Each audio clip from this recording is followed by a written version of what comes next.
Bienvenue dans Aparté. Dans ce podcast, nous donnons la parole à des journalistes innovants et à d'autres passionnés de l'information qui font bouger les médias. Notre but, vous inspirer et donner des idées à tous ceux qui veulent lancer de nouveaux projets dans le monde merveilleux de l'information. Ce podcast est rendu possible par Jinkyo, la communauté des talents de l'information. Pour tout connaître sur nos invités, allez découvrir leur portfolio sur jinkyo.com. Et pour aider notre jeune podcast à grandir, n'hésitez pas à lui donner 5 étoiles ou à laisser des commentaires sur les plateformes. Je suis Jean-Baptiste Diebold, journaliste transformé en entrepreneur des médias, cofondateur de Jinkyo. Je suis Élise Colette, journaliste embarquée de plein gré dans la révolution numérique des médias.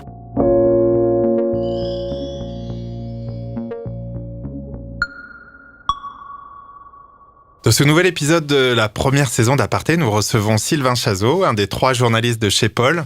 La newsletter quotidienne Chez Paul, Paul comme politique, a été imaginée donc par ce trio et a fini par intégrer la rédaction du journal Libération. On va vous expliquer un petit peu l'histoire. Et Libé la propose donc uniquement, cette newsletter, à ses abonnés. Nous, ce qui nous a intéressé, c'est qu'avec Chez Paul, c'est qu'en ce moment, on voit un certain nombre de newsletters émerger et on a envie de comprendre comment on imagine une newsletter en particulier, comment on la fait vivre, parce qu'aujourd'hui, ce genre de newsletter, c'est un peu comme des médias à eux tout seuls. Bonjour Sylvain, nous sommes très contents de te recevoir dans Aparté. On va tout de suite plonger dans Chez Paul. Pour ceux qui nous suivent un petit peu, vous savez qu'on aime bien ponctuer nos séquences de podcast avec des sons. Alors bien sûr, c'est beaucoup plus difficile à faire voilà, quand on est avec une newsletter et que c'est écrit. Heureusement, Élise, qui est un peu la geek du duo, a trouvé une solution vraiment innovante. Elle est allée chercher un robot qui va lire une brève de Chez Paul et en plus, elle a ajouté un son ambiance musique de film. Sylvain, tu nous diras ce que tu en penses.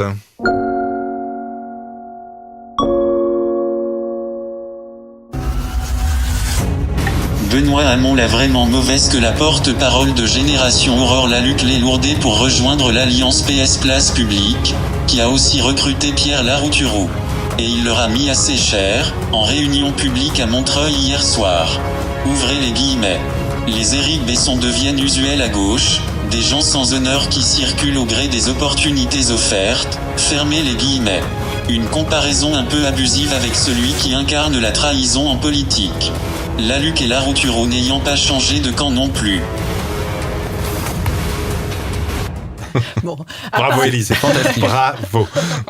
À part la blague, là je pense qu'il va être nécessaire, Sylvain, que tu nous décrives un petit peu ce qu'il y a dans cette newsletter, puisque, comme on l'a dit, Chez Paul n'est lisible que par les abonnés de Libération. Est-ce que tu peux nous la décrire un petit peu ? Ouais, alors c'est une newsletter donc complète, c'est-à-dire que nous on est parti, point de départ c'était vous vous intéressez à la politique, mais vous n'avez pas forcément le temps de tout lire. Et ben on le fait pour vous, et donc on vous offre un condensé quotidien de tout ce qui fait l'actu politique, donc soit les matinales radio le matin, les indiscrets, les petites choses qu'on peut repérer nous dans les quotidiens, dans les hebdos, et puis des infos à nous. Donc voilà, la newsletter elle ressemble à ça. Il y a plusieurs compartiments qui sont toujours là, ce qu'on appelle les faits maison, donc c'est les infos propres à nous, le comptoir, des petites brèves voilà qu'on a grappillées à droite à gauche. On peut avoir un article un peu plus long, plus fouillé d'analyse ou même de prospective, du décryptage, voilà. Et on finit toujours par un jeu, parce qu'il faut toujours finir avec une bonne note, une note sucrée. On y reviendra. Donc ça veut dire que les gens sont censés lire cette newsletter intégralement dans leur mail. Il y a pas vraiment, enfin, il y a plein de liens puisque vous sourcez effectivement toutes les informations, mais c'est pas vraiment une newsletter qui va ramener sur le site de Libé par exemple.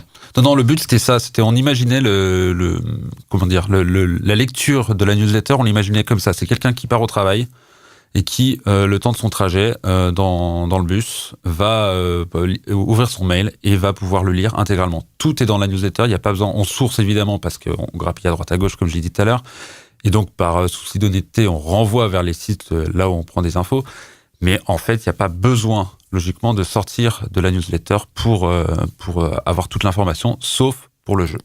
Alors, est-ce que tu peux nous dire comment vous faites ? Donc, vous êtes 3, tous les jours, pour rassembler toutes ces infos. Vous commencez à quelle heure ?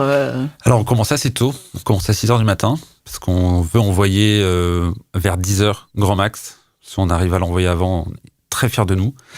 C'est rare. Donc, on commence à 6h. Parce qu'il y a beaucoup de textes, quand même, dans la newsletter. Il y a énormément de textes, ouais. Il y a combien de signes, à peu près ? C'est difficile à quantifier en signes. En temps de lecture, on essaie de se caler sur un quart d'heure. Donc je sais pas, ça doit représenter 15-20 000 signes. On nous a souvent fait, pas le reproche, mais la remarque que c'était long. On essaye de plus en plus de réduire, mais ça c'est pareil, c'est très très dur. C'est un exercice qu'on n'avait pas l'habitude de faire avant. On hiérarchisait l'info, on choisissait qu'est-ce qu'on traite, qu'est-ce qu'on traite pas. On n'avait pas cette notion d'espace. On était avant sur Internet. Sur Internet, il n'y a pas d'espace. Il y a l'espace qu'on veut. Sur une newsletter, il faut hiérarchiser, il faut choisir. Donc voilà, on partait sur un quart d'heure. Et ce quart d'heure, les gens, à votre sens, ils le trouvent quand? Parce que vous l'envoyez en fin de matinée, c'est quoi? C'est le midi? C'est le soir quand ils rentrent chez eux? Alors on s'aperçoit qu'on a 3 types de lectures. Ça va pas vous surprendre. Il y a les lecteurs qui la lisent tout de suite. On a un vrai pic entre 10h et 11h. Après, ça stagne un peu à partir de 11h. Ça repart vers 12h30, 13h30. Et ça progresse lentement dans l'après-midi. Et puis vers 18h, on a à nouveau un gros pic. Alors du coup, tu disais effectivement, on racontera précisément l'histoire, mais donc vous avez bossé tous les 3 sur un site web. Ouais. Et ce qui fait aussi vraiment la différence par rapport à un site, c'est que sur un site, tu peux alimenter les infos en continu, alors que là, tu es sur une vraie logique finalement de bouclage. Et d'ailleurs, c'est ce que tu disais, on vise 10 heures. Moi, il se trouve que je suis passé un moment au Monde, c'était la même chose, etc. Donc ça fait vraiment une deadline.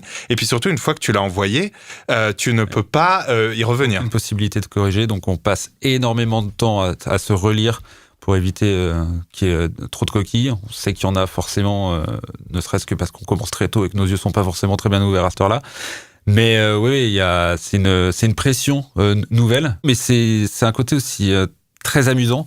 Parce qu'avant, on était toujours dans le flux de l'actu, c'est-à-dire que l'information ne s'arrête jamais. Et d'ailleurs, on avait une amplitude horaire beaucoup plus large. On peut travailler sur le site internet en question de 6h à 22h, voire 23h, 7 jours sur 7. Là, on travaille 6 jours sur 7, on dort le samedi. Et on a notre journée, elle est rythmée en 2 temps. On a énormément de travail le matin. À 10-11 heures, on a terminé. On commence à préparer la newsletter du lendemain. Et souvent, là, c'est là où on se cale des rendez-vous. Ce qu'on avait très peu avant, parce qu'on n'avait pas le temps. En fait, il fallait qu'on soit derrière notre écran. On pouvait passer des coups de fil éventuellement, mais on rencontrait pas les gens. Et même pour rien. Boire un café avec des politiques, c'est essentiel, ils nous connaissent. Ouais, donc là, ce que tu dis, c'est que ça vous permet de développer un travail avec des sources, d'aller faire des enquêtes, d'être sur le terrain, de sortir de la rédaction. Ouais. Et voilà, et pour revenir sur le rythme de travail, donc on a cette phase-là au milieu de journée. Après, généralement, en début d'après-midi, c'est le moment de la sieste. On tient pas, donc au moins 1 heure, et puis après on retravaille, mais là de chez nous, on se parle à distance avec Sébastien et Étienne pour se dire tiens, il y a ça qui s'est passé. Donc vous, en fait, vous tous les 3, je veux dire, vous faites partie quand même de la génération des journalistes qui ont commencé sur le web et qui finalement apprennent maintenant le métier de vos prédécesseurs, de ceux qui ont commencé sur le papier avec des bouclages et des gabarits, enfin en tout cas effectivement un nombre de signes limité. Vous étiez complètement affranchis de ça et vous l'apprenez maintenant. Alors Seb et moi, on a eu la chance de travailler en quotidien avant. Ça se voit pas comme ça, mais on commence à... Moi, ça fait 12 ans que je suis journaliste, Seb aussi. Étienne est le petit jeune de la bande. Mais ouais, donc on avait quand même une certaine expérience en presse écrite. Voilà, donc, mais effectivement, ayant travaillé pendant 5 ans exclusivement sur un site internet, quand on réapprend les règles du bouclage, le calibrage d'un article, c'est très nouveau, mais c'est plaisant. C'est des nouvelles normes, mais qui nous offrent aussi une nouvelle liberté par rapport à ce que je disais, le fait de pouvoir rencontrer des sources. Et est-ce qu'aujourd'hui, ou au moment où vous avez lancé le projet, vous aviez un modèle, une source d'inspiration principale ? On en avait 2 principales, mais tout en sachant qu'on voulait pas faire ça. Non, on en avait 3 en fait. On avait 2 newsletters et le site sur lequel on travaillait avant, qui restait un modèle au niveau de la forme. On travaillait tous les 3 sur un site. Et donc du coup, les sur 2 newsletters, il y avait Time to Sign Off, pour le rendez-vous que ça avait créé. On avait notre newsletter, donc j'ai mangé le nom. Brief Me. Oui, voilà, Brief Me, exactement. On a été les voir, ils ont été super accueillants, ils nous ont donné des conseils. Et en plus, on n'était pas sur le même créneau parce qu'ils sont sur l'actu pure. Et ils lançaient à l'époque, quand on se lançait, une newsletter éco. Nous, on était politique, donc on savait qu'on n'allait pas se marcher sur les pieds. Et voilà, c'était sur Sur le modèle qu'on voulait faire, c'était la base. Après, on savait que, contrairement à Brief Me et Time to Sign Off, on serait beaucoup plus dense. Parce que nous, notre projet, c'était vraiment d'avoir tout dans la newsletter. C'était vraiment... on voulait lancer le média que... Voilà, vous n'avez pas besoin d'aller ailleurs pour lire l'actu politique. D'accord. Donc raconte-nous un petit peu justement ce projet. Vous étiez au Lab d'Europe 1 quand même, il faut en parler, il faut le dire. Qu'est-ce qui s'est passé? Vous en êtes parti, vous avez eu cette idée-là. Comment ça s'est passé? Donc on était 6 au Lab d'Europe 1 quand il a fermé en janvier 2018. Et Seb, Étienne et moi, on avait envie de travailler ensemble. On s'est dit, voilà, bon, c'est l'occasion. Soit on le fait maintenant, soit on le fera jamais. On arrive à un âge maintenant, on avait la chance tous les trois de ne pas avoir d'enfants. Voilà, de se dire c'est maintenant ou jamais. Donc on a peaufiné un projet pendant 6 mois dans notre petite maison. Donc c'était déjà le projet de newsletter? Ouais, on est très vite parti sur un projet de newsletter. Au début, on a commencé à se dire non, on va recréer un site, et puis très vite, en termes techniques, en termes de monétisation, en termes de capacité humaine aussi, simplement, on s'est dit on n'y arrivera pas à 3. Et puis le projet newsletter très vite nous a plu. On s'est dit qu'il y avait un truc dans lequel on pouvait se reconnaître, dans lequel on pouvait s'amuser. Et donc, on est parti là-dessus. Au départ, en se disant, on va le lancer, nous. Comme Brief Me, en fait, faire une entreprise. Oui, on allait créer une entreprise, on s'est renseigné sur les statuts, on a fait appel à des amis avocats pour voir quel statut convenait. On a passé 2-3 mois à faire de la prospective, à monter un projet même de manière financière, à voir comment on pouvait s'en sortir, à quel délai. Et puis on avait quand même la chance, ayant été pendant 5 ans dans une grosse rédaction, de connaître beaucoup de journalistes de Paris. Et on s'est dit c'est dommage, il faut qu'on essaye ne serait-ce que d'en parler, ça va nous aider parce qu'on passait quand même des journées tous les 3 dans un salon, c'est un peu, fallait des fois qu'on respire. Et voilà, on a beaucoup parlé du projet pour avoir des retours. On a beaucoup aidé dans d'autres rédacs sans avoir forcément une idée derrière la tête, en se disant embauchez-nous, on a un super projet. C'était vraiment pour des retours d'expérience. Et il se trouve qu'il y a une rédac qui a été intéressée à un moment. Et là, ça a allumé une lumière en nous. On s'est dit mais il y a peut-être on va continuer à monter nous notre projet, mais peut-être qu'en parallèle, on peut essayer d'imaginer un autre modèle. Et donc là, on a commencé à refaire une tournée des médias avec lesquels on se disait il y a une connexion possible, parce que c'était ça première. Il y avait des médias, on savait très bien que on n'avait pas, le projet collerait pas, notre ton ne collerait pas. Et puis voilà, puis on l'a proposé à Libé en avril 2018, et on est tombé au meilleur moment pour Libé parce qu'ils étaient en train de réfléchir à la refonte totale de leur offre numérique, et donc ça a matché, et nous on était ultra contents parce qu'en termes de positionnement idéologique, en termes de ton, en termes de liberté, c'est parfait, quoi. Ça matchait, c'était le mariage parfait. Et justement, quel est votre statut aujourd'hui à Libé? C'est vous diriez que vous êtes un peu des chefs de rubrique, ou au contraire une cellule un peu genre en mode intrapreneur? Je sais pas comment vous ressentez là-dedans? C'est difficile de se définir comme intrapreneur. On l'est de fait parce qu'on est arrivé avec un projet, mais après tous les trois on est salariés de Libération. On a le statut de journaliste rédacteur. On est sous la direction de Jonathan Boucher-Petersen, donc le chef du service France. Voilà, donc on est un service dans le service, en fait, on va dire. On s'autogère, c'est-à-dire que tout ce qui est emploi du temps, planning, mais même éditorialement, Jonathan nous laisse totalement libre. Il a une entière confiance en nous, et quand il y a quelque chose qu'il faut réajuster, il le fait, et on le fait volontiers. Mais sinon, oui, on s'autogère.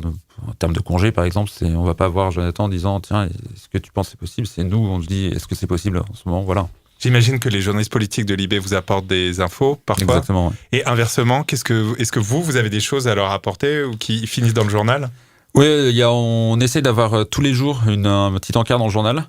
Oui, on leur apporte forcément parce que eux, ils n'ont pas le temps par leur rythme nous, on passe quand même 3-4 heures le matin à écouter la radio, à lire toute la presse, à regarder toutes les matinales, voilà. Donc oui, ne serait-ce que pour ça, on leur apporte une aide. Et puis il y a aussi, je sais pas, on a réussi à construire depuis des années une espèce de mémoire collective tous les trois, qu'on avait avant à 6 au lab, où il y a des connexions qui se font. Et c'est... J'ai un exemple là qui me vient en tête, mais Laurent Wauquiez, par exemple, quand il est sur France 2 et qui dit qu'il a jamais mis de gilet jaune, tous les trois, il y a un moment, ça tilt, et on se dit non, mais on a vu passer un truc, et on fonctionne comme ça. C'est pour ça qu'on a besoin d'être tous ensemble. On fait un peu de bruit parfois, mais on a une espèce d'émulation qui fait qu'on retrouve des trucs, et ça les aide forcément. On est complémentaires. Eux, ils nous apportent, c'est des vrais journalistes pas qu'on soit des faux journalistes, mais de rubriques, en fait. Ils ont chacun leur spécialité. Nous, on peut pas se permettre d'avoir notre petit prévert avec nos sources préférées. Donc eux, ils ont leur domaine d'expertise. Ils sont super bien informés. Ils m'impressionnent chaque jour avec les infos qui peuvent sortir. Donc ouais, ils nous alimentent quand ils peuvent. C'est un bonheur. Et alors justement, dans cette symbiose, on va dire, avec Libé, il y a aussi ce ton, et donc qui fait votre marque de fabrique, parce que c'est ça aussi de créer cette identité. Et alors, pour bien comprendre ce ton, on va découvrir l'extrait d'une chanson qui vient de sortir.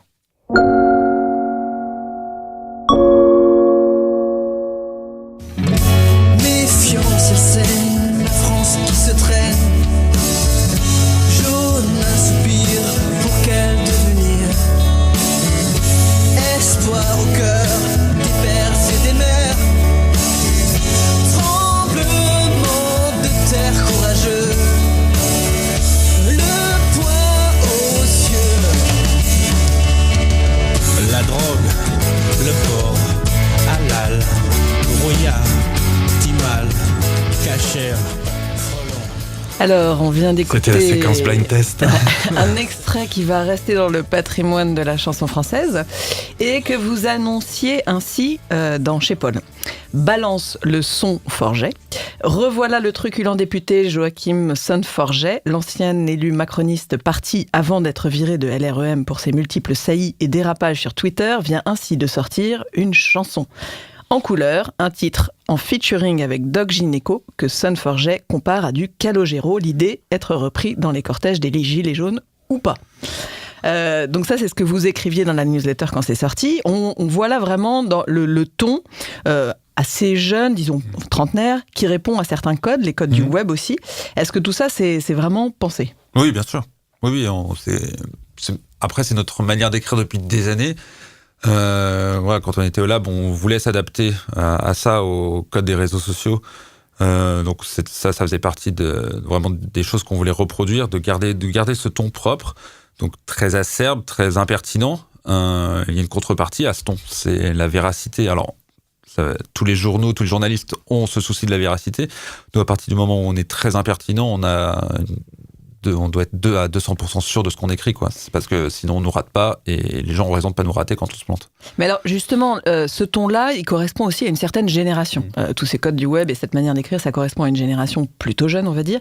Est-ce que c'est vraiment ça, les abonnés de Libération, puisque vous arrivez dans les boîtes des abonnés de Libération aujourd'hui? Est-ce que ce sont ces gens-là, ou est-ce que vous êtes un petit peu à côté finalement de votre nouveau public qui n'est peut-être pas celui du lab?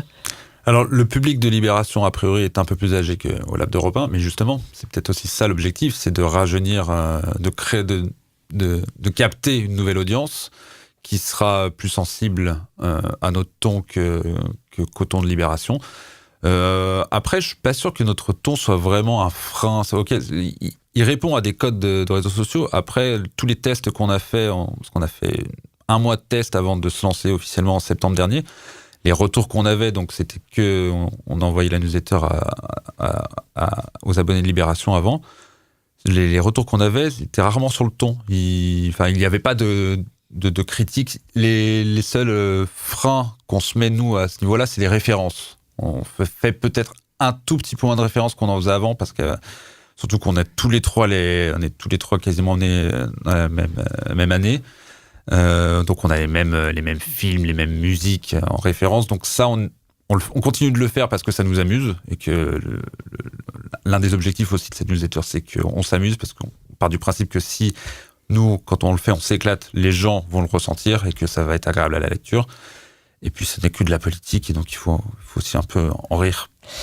Sur les abonnés, justement, qu'est-ce que vous avez comme info? Donc, vous avez fait des tests, mais aujourd'hui, qu'est-ce que tu sais des abonnés? Est-ce que tu connais le nombre? Est-ce que tu connais le taux d'ouverture de la newsletter? Qu'est-ce que tu as comme information grâce aux data sur les lecteurs? Alors, taux d'ouverture, oui, je peux vous le dire, on oscille entre 25 et 30% de taux d'ouverture, ce qui est assez bien pour une newsletter. Donc, quand on a commencé à voir les premiers chiffres, on s'est dit que c'était plutôt un bon choix d'être à Libé. Et je crois que la direction de Libé est aussi d'accord avec ce constat. Ouais, c'est ça, Libé est content du taf? Plutôt, oui. A priori, on part toujours du principe que si on nous dit rien, c'est que ça marche bien, et quand on nous dit quelque chose, c'est plutôt bien. Et vous savez si ça a réussi justement à rajeunir un peu l'audience? Comment ils communiquent sur ce côté justement d'élargissement de leur propre audience grâce à vous? Alors, ils communiquent pas pour l'instant que sur nous. En fait, ce que je disais tout à l'heure, on est dans un projet global de refonte un peu de l'offre éditoriale de Libé. On fait partie, il y a d'autres newsletters, il y en a une qui s'est lancée aussi à l'automne qui s'appelle Tumiton, qui est hebdo, qui parle de bouffe. Il y a une newsletter sur Marseille là qui va bientôt sortir. Donc on fait partie d'un enrichissement de l'offre éditoriale de Libération. Donc c'est difficile de dire que nous on a apporté tant d'abonnés. Ce qui est sûr, c'est que le nombre d'abonnés depuis septembre augmente beaucoup à Libé. Il y a eu un classement d'ailleurs, je crois le mois dernier, on est le deuxième quotidien en termes de progression de nombre d'abonnés. Donc c'est encourageant. Alors tu le disais tout à l'heure, à la fin de la newsletter, il y a un quiz qui est un peu décalé, et surtout qui a une spécificité, c'est qu'effectivement, donc déjà c'est le seul vraiment lien qui t'encourage à sortir de la newsletter, mais c'est à la fin, donc c'est pas grave. Et surtout, donc déjà il est pas facile, et justement vous mesurez le lendemain le taux de succès qui est pas énorme en fait. Beaucoup de gens qui se plantent. Il y a des fois on est très surpris du nombre de bonnes réponses. Et il y a des fois où on rigole parce qu'on sait à l'avance que les gens vont se planter, mais ça nous fait rire. Et alors, quel est l'objectif? Comment vous avez imaginé ce truc? Juste pour le fun ou un peu plus que ça? C'est-à-dire, je sais pas, des données sur vos abonnés, maintenir le lien avec la communauté, comment? Alors, absolument pas on n'a jamais pensé ça en termes d'avoir des données sur les abonnés, de voir qui nous lit ou pas. Non, c'est plus ça, c'est le lien, c'est on traite d'un sujet quand même assez aride, même si on a un ton décalé. La politique, c'est pas toujours marrante, surtout en ce moment. Et nous, on part du parti pris que faut arriver à en rire malgré tout, quoi. Et puis, rigolons-en avec ce jeu. C'est une bonne manière de le faire. Ça nous permet aussi des fois de glisser une info ou deux qu'on n'a pas la place de mettre plus haut. Et voilà, ça nous amuse, celle d'aujourd'hui, avec les voir Neymar à côté d'Emmanuel Macron, Marine Le Pen et Laurent Wauquiez. Moi, à chaque fois, je fais un montage photo comme ça me fait rire, donc.